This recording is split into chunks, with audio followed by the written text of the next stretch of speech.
We need to leave. Now." My husband Trevor's voice cut through the morning silence as he frantically threw clothes into a suitcase. I stood in the doorway of our bedroom in Portland, Oregon, watching him with growing confusion and anger. "What are you talking about? Your mother's funeral is in 3 hours," I said, my voice rising with disbelief. "We can't just leave town during Patricia's burial." Trevor stopped packing and looked at me with eyes that seemed haunted. His hands were shaking as he gripped a shirt. "Joanna, please. I'll explain everything later, but we have to go right now." "Explain what? That you're abandoning your own mother's funeral?" I crossed my arms, feeling a familiar surge of frustration with my husband's erratic behavior. "Your family is expecting us. People have traveled from across the country to pay their respects." "My family will understand," he muttered, though his voice lacked conviction. Trevor had always been close to his mother, Patricia. Or so I thought. When she passed away from a sudden heart attack last week, he seemed devastated.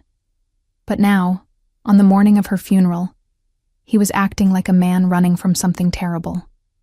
"My name is Joanna. I'm 27 years old, and I work as a marketing coordinator for Sundale Financial here in Portland.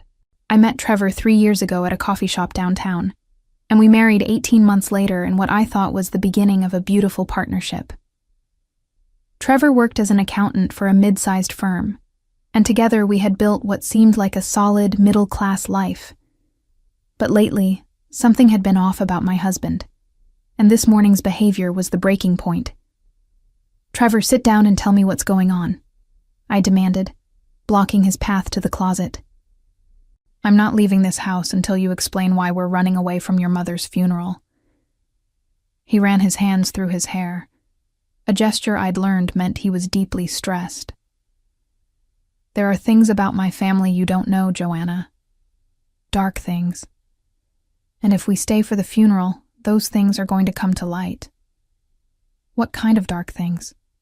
I pressed, though a chill was starting to creep up my spine.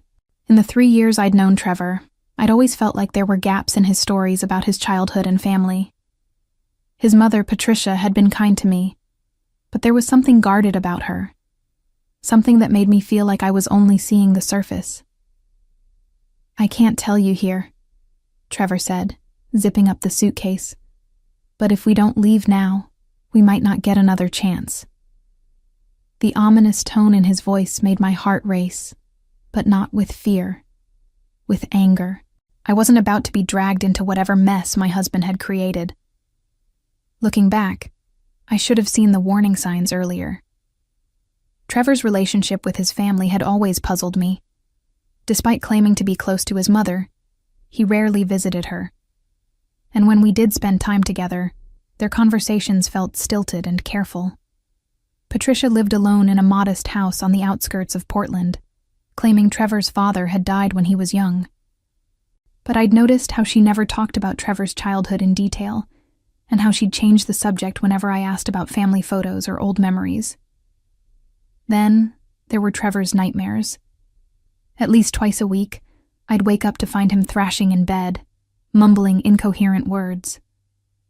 When I'd ask him about it in the morning, he'd claim he couldn't remember what he'd dreamed about. But I'd caught fragments.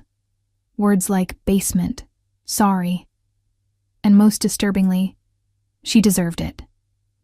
3 months ago, things had gotten worse. Trevor had become increasingly paranoid, checking our mail obsessively and jumping whenever the phone rang. He'd installed new locks on our doors and started insisting we keep the curtains drawn. When I questioned him about it, he'd brush off my concerns, claiming he was just worried about break-ins in the neighborhood. But the most unsettling change was how he'd started talking about his mother. The warm affection in his voice had been replaced by something colder, more calculating. "Mother's getting old," he'd say with a strange smile. "Her memory isn't what it used to be." When I suggested we visit her more often to help with household tasks, Trevor would become agitated and insist she preferred her independence. The night Patricia died, Trevor's reaction had been all wrong. Instead of the devastation I expected, he seemed almost relieved. He made the funeral arrangements with clinical efficiency, showing little emotion as he selected the cheapest casket and minimal flowers. When I questioned his choices, he'd snapped that Mother wouldn't have wanted anything fancy. Now, standing in our bedroom as Trevor packed frantically, I realized I'd been living with a stranger. The man I'd married was supposed to be gentle and thoughtful, not whatever this paranoid, secretive person had become. "I'm not going anywhere until you tell me the truth," I said firmly, sitting down on the bed and crossing my arms. "What happened to your mother, Trevor? And don't you dare say it was just a heart attack." Trevor's face went pale, and for a moment, I saw something flicker in his eyes. Guilt, maybe, or fear. "Joanna, you don't understand what you're asking. Some things are better left buried." "Buried? Like your mother?" The words came out harsher than I intended, but I was tired of his evasions. "You have no idea what Patricia was capable of," Trevor whispered, his voice barely audible. "What she made me do. What she made all of us do." Before I could respond, we heard car doors slamming outside. Trevor rushed to the window and peered through a gap in the curtains, his face draining of all color. "They're here," he breathed. "Who's here?" I demanded, joining Trevor at the window. 3 black sedans had pulled up in front of our house, and men in dark suits were stepping out. They moved with purpose, their faces grim and professional. One of them was holding what looked like official documents. "Federal agents," Trevor whispered, backing away from the window. "I told you we should have left earlier." My blood ran cold. "Federal agents? Trevor, what did you do?" But instead of answering, Trevor grabbed my arm and pulled me toward the back of the house. "We need to leave through the back door. My car is in the alley." I yanked my arm free, my mind reeling. "I'm not going anywhere until you tell me what's happening. Are you in some kind of trouble? Is this about taxes? About your accounting work?" Trevor laughed bitterly. "Taxes? Joanna, this is so much worse than taxes." He grabbed the suitcase and headed for the back door. My mother wasn't just some sweet old lady. She was involved in things, terrible things. And now that she's dead, everything's coming out. The doorbell rang, followed by heavy knocking. "Federal Bureau of Investigation! Open up!" My heart felt like it was going to burst out of my chest. I'd been married to Trevor for over a year, lived with him for nearly 3, and I was just now learning that federal agents were interested in my family. What kind of things was Patricia involved in? "Financial crimes," Trevor said quickly, though something in his tone suggested there was more. "Money laundering, fraud. She ran schemes through various businesses for decades, and His voice trailed off. "You what, Trevor?" "I helped her. Not by choice, but I helped her." He looked at me with desperate eyes. "She had leverage over me, Joanna. Things from when I was younger. Things I can't take back." The knocking intensified, and I heard voices discussing going around back. Time was running out, and I had to make a decision. Every instinct told me to stay and face whatever was happening, to demand answers from the authorities. But looking at Trevor's terrified face, I realized that my husband's secrets ran deeper than I'd ever imagined. "If I come with you," I said slowly, "you have to tell me everything. No more lies, no more half-truths." Trevor nodded frantically. "Yes, I promise. Just please, we have to go now." Against my better judgment, I grabbed my purse and followed Trevor out the back door. We slipped through our neighbor's yard and made it to his car in the alley, just as I heard the front door of our house being forced open. Trevor's hands shook as he started the engine, and as we drove away, I could see federal agents entering our home in the rearview mirror. I had no idea that I was about to uncover a web of crimes that went far beyond anything I could have imagined, or that my decision to flee would set in motion events that would destroy everything I thought I knew about my life. We drove in tense silence for 20 minutes before Trevor finally spoke. "They were waiting for the funeral," he said, his knuckles white as he gripped the steering wheel. They knew everyone would be there. Everyone? What do you mean, everyone? I stared at his profile, trying to read the emotions flickering across his face. Trevor, you promised you'd tell me everything. He took a shaky breath and pulled into an empty parking lot behind an abandoned warehouse. When he turned to face me, I saw tears in his eyes. My mother wasn't just involved in financial crimes, Joanna. She was part of something much bigger. Much worse. What do you mean worse? Human trafficking. The words hit me like a physical blow. Patricia ran a network that moved people, mostly young women, across state lines.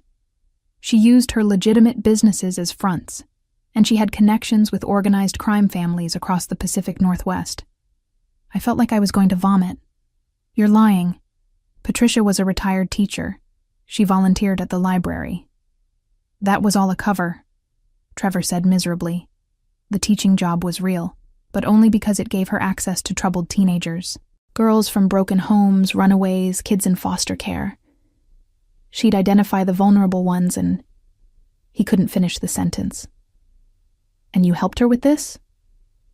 My voice came out as a whisper. Trevor's face crumpled.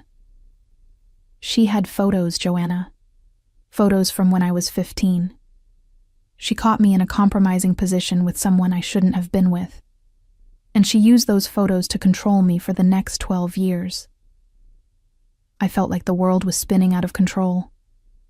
The man I'd married, the man I'd shared a bed with, had been involved in human trafficking. How many girls, Trevor? How many lives were destroyed? I don't know, he sobbed. I tried not to think about it. I just did what she told me to do. Handled the money, created false documents, coordinated transportation. I told myself I was just moving paperwork around, but I knew. God help me. I knew what was really happening. I got out of the car and walked a few steps away, needing space to process what I'd just learned. The morning air was crisp, but I felt like I was suffocating. When I turned back to the car, I saw Trevor watching me through the windshield with desperate eyes. Why now? I called out. Why are the feds moving now? Trevor got out and approached me cautiously. One of the girls escaped 3 weeks ago. She went straight to the FBI with names, dates, everything. Patricia knew it was only a matter of time before they built a case against her. So she had a heart attack from the stress? Trevor's silence stretched on too long, and suddenly I understood. She didn't have a heart attack, did she? She took pills, he admitted. A whole bottle. She left a note saying she couldn't face prison. You told me she died naturally. I found her in the note before I called 911. I destroyed the note and made it look like a heart attack. Trevor's voice was barely audible. I thought if they believed she died naturally, maybe the investigation would die with her. I stared at my husband, this stranger who had been sharing my life, and felt something cold and hard settle in my chest. Not only had he been complicit in horrific crimes, but he'd also been lying to me about his mother's death. What else aren't you telling me, Trevor? Before he could answer, his phone buzzed. He looked at the screen, and his face went gray. It's a news alert. The story just broke. Local teacher's human trafficking ring exposed. He looked up at me with haunted eyes. They're calling it one of the largest operations the FBI has uncovered in Oregon. As the full scope of what Trevor had been involved in began to sink in, I realized that my entire marriage had been built on lies. But something else was becoming clear too. Trevor wasn't just a reluctant participant. His detailed knowledge of the operation, his calm efficiency in covering up his mother's suicide, suggested someone far more involved than he wanted me to believe. We need to keep moving, Trevor said, pocketing his phone. They'll have alerts out for my car soon. As I got back into the car, I made a silent decision. I would play along for now, but I was going to find out the full truth about what my husband had done. And when I did, I was going to make sure he paid for every single life he'd helped destroy. We drove north on Highway 26, heading toward the coast, with Trevor constantly checking his mirrors. I sat in silence, my mind racing as I tried to process everything he'd told me. But the more I thought about it, the more questions I had. "The photos," I said suddenly. "The ones Patricia used to blackmail you. You said you were 15 and with someone you shouldn't have been with. Who was it?" Trevor's hands tightened on the steering wheel. "It doesn't matter now." "It does matter. Everything matters now." I studied his profile, noting the way his jaw clenched when he was lying. "Was it one of her victims, Trevor? Was it one of the girls she trafficked?" "No," he said quickly, but then his voice dropped. It was her business partner, a man named Vincent Carbone. He was much older, and he convinced me to do things." Patricia walked in on us and took pictures. I felt sick again, but this time for different reasons. "So you were a victim too?" "At first, maybe. But Joanna, I kept working with them long after I turned 18. Long after I could have walked away." Trevor pulled over at a rest stop and turned to face me. I told myself I had no choice, but the truth is, the money was good. Really good. And I got used to living that lifestyle. "What lifestyle?" "We live in a modest house. You drive a 10-year-old Toyota." Trevor laughed bitterly. "Do you really think my salary from Henderson Accounting could afford our mortgage, the vacations we've taken, your engagement ring?" I looked down at the 2-carat diamond on my finger, a ring I'd always wondered how Trevor could afford on his modest salary. "How much money are we talking about?" "Over the past 5 years, about $2 million. The number hit me like a slap. $2 million. Where is it?" "Offshore accounts. Swiss banks. Places the IRS can't easily track." Trevor looked out at the parking lot, watching a family with young children pile out of a minivan. "Patricia set up the accounts when I turned 21. She said it was my inheritance, payment for services rendered." I thought about our joint checking account, the one where we deposited our legitimate paychecks and paid our regular bills. Trevor had always handled the finances, claiming he was better with numbers. Now I realized there was probably a whole other financial life I knew nothing about. "The FBI will find those accounts," I said. "Eventually, maybe." But Patricia was careful. The money's been laundered through dozens of shell companies and cryptocurrency exchanges. It could take them years to trace it all. A horrible thought occurred to me. "Trevor, how many people know about you?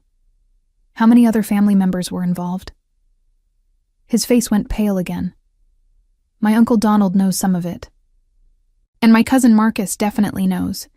There are probably others. But Patricia kept things compartmentalized. Nobody knew everything except her. And now you. And now me." I got out of the car and walked toward the rest stop building, needing time to think. Trevor followed me, maintaining a careful distance. Inside the small convenience store, I bought a bottle of water and stood by the window, watching traffic pass on the highway. My phone buzzed with a text from my sister Bethany. "Saw the news about Trevor's family. Are you okay? Call me." So the story was already spreading. Soon, everyone would know that my husband's family was involved in human trafficking. My coworkers, my friends, my own family. They'd all be asking questions I couldn't answer. When I turned around, Trevor was standing behind me, holding 2 energy drinks and a bag of chips. "We should probably eat something," he said quietly. "Where are we going, Trevor? We can't just drive around Oregon forever." "I have a plan," he said. "There's a cabin my family owns up near Mount Hood. It's remote, off the grid. We can lay low there while I figure out our next move." "Our next move? What makes you think I'm staying with you after all this?" Trevor's face crumpled again. "Because you're all I have left, Joanna. Without you, I have nothing." The cabin was exactly as remote as Trevor had promised. A small, weathered structure nestled among tall pines, accessible only by a dirt road that seemed to go on forever. As we pulled up, I noticed there were no other buildings visible, no power lines, no signs of civilization. It was the perfect place to disappear. "How long has your family owned this place?" I asked as Trevor unloaded our hastily packed bags. "Since I was a kid. Patricia bought it as a safe house." He paused, realizing what he'd just said. "For the business." "You mean for hiding trafficking victims?" Trevor nodded miserably. "Sometimes girls would be brought here to wait for transport to other states. I came here a few times when I was younger, before I understood what was really happening." The interior of the cabin was sparse but functional. A main room with a stone fireplace, a small kitchen, 2 bedrooms, and a bathroom with a composting toilet. There was a generator for electricity and a well for water. Trevor moved around the space with familiarity, lighting the pilot light on the propane stove and checking the generator. "We'll be safe here for a while," he said, but his voice lacked conviction. I sat down at the small wooden table and finally allowed myself to feel the full weight of what was happening. In the span of a few hours, I'd learned that my husband was involved in human trafficking, that we'd been living off criminal proceeds, and that I was now officially a fugitive from federal authorities. The life I'd built in Portland was gone forever. "Trevor, I need you to tell me something, honestly," I said. "Are you sorry? Are you genuinely sorry for what you did to those girls?" He sat down across from me, his face etched with exhaustion. "Every day, Joanna. Every single day I think about them. I remember their faces, their ages. The youngest was probably 14. Probably. Patricia didn't always tell us their real ages. She said it was better if we didn't know too much." I felt tears starting to build behind my eyes, but I pushed them back. There would be time to grieve later. Right now, I needed information. How many people were involved in the operation total? In Oregon, maybe 20 people at various levels. Drivers, document forgers, safe house operators, financial people like me. But Patricia had connections across multiple states. The FBI probably has hundreds of people to investigate. My phone, which I'd kept on silent, lit up with another text. This one was from my boss at Sundale Financial. "Joanna, I'm seeing some concerning news reports. Please call me when you can." Trevor noticed me reading. "You should probably turn that off. They can track you through cell towers. I can't just disappear, Trevor. I have a job, responsibilities, people who care about me." "Do you think they'll still care when they find out you're married to me?" The question hung in the air like a challenge. I thought about my coworkers, my book club, the neighbors who waved to us every morning. Would they believe I was innocent? Or would they assume I'd known about Trevor's crimes all along? "There's something else," Trevor said quietly. "Something I haven't told you yet." I looked up from my phone, dreading what was coming next. "The FBI isn't the only one looking for us. Vincent Carbone, Patricia's business partner, he's not going to just let this investigation proceed. He has too much to lose." "What does that mean?" "It means we're not just running from the law, Joanna. We're running from people who kill witnesses." As if on cue, I heard the distant sound of a vehicle approaching on the dirt road. Trevor's face went white as he rushed to the window. "Someone's coming," he whispered. The approaching vehicle turned out to be a park ranger making routine rounds, but the incident clarified something crucial for me. As I watched Trevor panic, trembling behind the cabin's dusty curtains, I realized I was done being a passive participant in this nightmare. While Trevor paced anxiously after the ranger left, I quietly slipped into the bedroom and called my sister Bethany from the landline I'd spotted earlier. "Joanna, thank God. Where are you? The FBI came to Mom and Dad's house looking for you." "I'm safe for now," I whispered. "Bethany, I need you to do something for me, and I need you to not ask questions." "What is it?" "Call the FBI tip line. Tell them I want to cooperate. but I need guaranteed immunity. Tell them I have information about offshore accounts and other family members involved." "Joanna, what are you doing?" "What I should have done hours ago. Lonesome." When I returned to the main room, Trevor was staring out the window with haunted eyes. "I keep thinking I see cars on the road," he muttered. "Trevor, we need to talk about turning ourselves in." He spun around, his face horrified. "Are you insane? They'll charge us both as conspirators. You'll go to prison." "Not if I cooperate first." I kept my voice steady, watching his expression carefully. "I'm innocent, Trevor. I didn't know about any of this." "But you're not innocent. And the longer we run, the worse it's going to be for both of us. You don't understand what you're saying.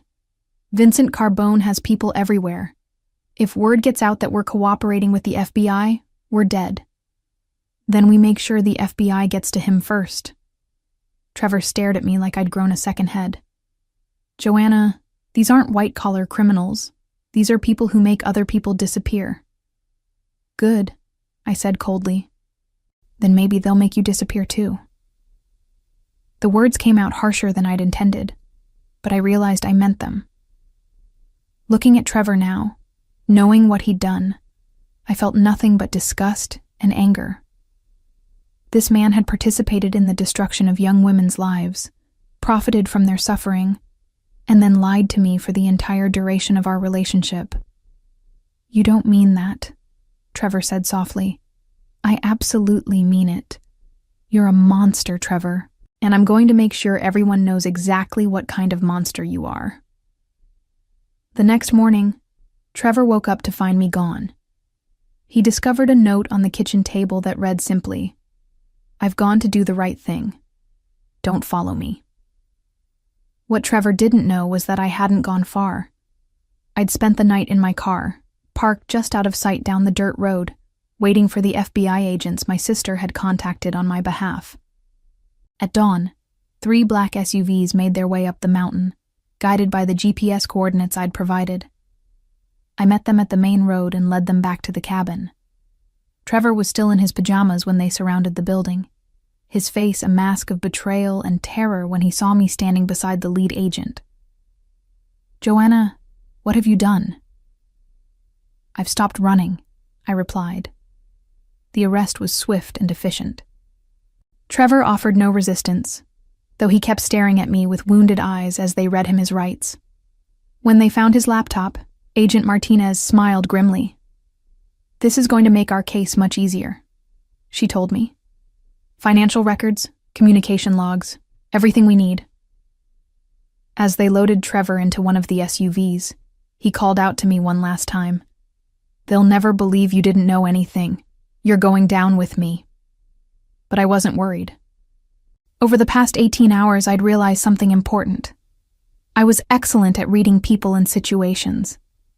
I'd sensed something was wrong with Trevor for months, and I'd documented my concerns in my journal, in texts to friends, in conversations with family members. I had evidence of my own innocence. More importantly, I had detailed information about the offshore accounts Trevor had told me about, locations of other family properties, and names of people he'd mentioned. Information the FBI desperately needed. The cooperation agreement my lawyer negotiated was generous. Full immunity in exchange for complete cooperation. By the time Trevor's trial began 6 months later, I was the prosecution's star witness, and he was facing life in prison without the possibility of parole. The aftermath of Trevor's arrest sent shockwaves through the criminal network Patricia had built. Vincent Carbone was arrested 3 weeks later when FBI agents raided his compound in Northern California, where they discovered evidence of trafficking operations spanning 5 states. The investigation ultimately led to the arrest of 47 people and the rescue of 19 young women who were being held against their will. Trevor's cousin Marcus was found dead in his apartment, an apparent suicide, though investigators suspected he'd been silenced by Carbone's associates. Uncle Donald was sentenced to 25 years in federal prison after pleading guilty to money laundering and conspiracy charges. As I stood outside the courthouse after Trevor's sentencing hearing, watching him be led away in shackles. I felt a complex mix of emotions wash over me. I had successfully exposed the truth and brought justice to the victims of Patricia's horrific enterprise. But the journey had fundamentally changed who I was. I was no longer the naive woman who had believed in the fairy tale of her marriage. But I had become someone stronger, someone who would never again allow herself to be deceived by the people closest to her. The revenge I had taken wasn't just against Trevor. It was against my own willingness to ignore warning signs and accept comfortable lies, and in that sense, it was the most important victory of all.